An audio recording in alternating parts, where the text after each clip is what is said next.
God bless you, everybody. My name is Iriarte Soto, and it is my critical incident.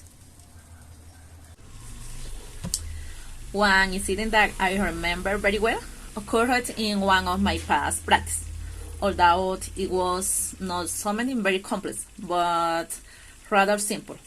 I remember it for its particularity, since it was never repeated and somehow showed the explosive reaction of adolescents.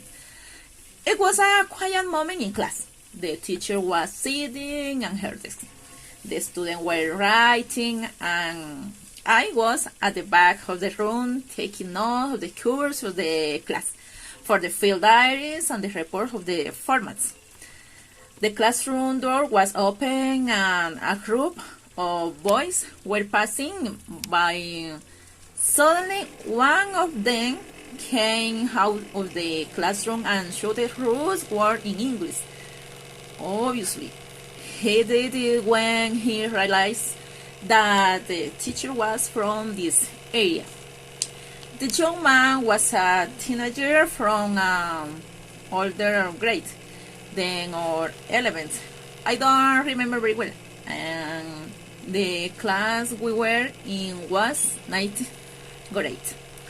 The teacher, although controlled, did not allow the action to go unnoticed, while I just watched what was going on.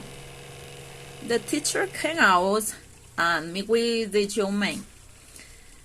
I don't have details of what they talked about, but the teacher told me that it was necessary to talk to him, but in a peaceful way.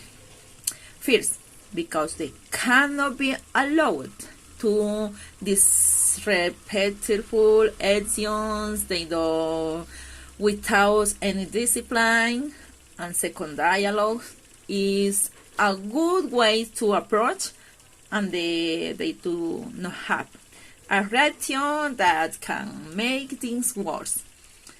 So the two talk and agreed that no report will be made, as long as the young man did not repeat the situation.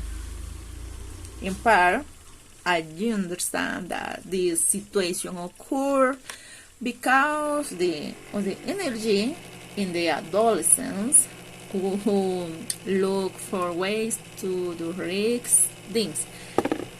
You also have to take into account the context where the institution is located, and is that it was marked by violence and dysfunctional homes where children are often raised by people other than rape partners.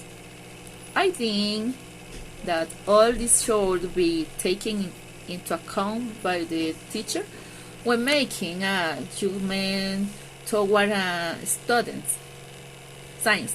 The way the teacher reacts may or may not favor the personal and academic growth of the student, who probably comes from a difficult situation at home. I don't know how I will react if this incident were repeated as witness, but I do hope that I can have the ability and prudence like the teacher had if I were in her place, to know how to handle these behaviors with the students, so that I do not become an executioner for them, but quite the opposite, someone who cares about them and who understands that an action does not define them, and that they can have many good things to give.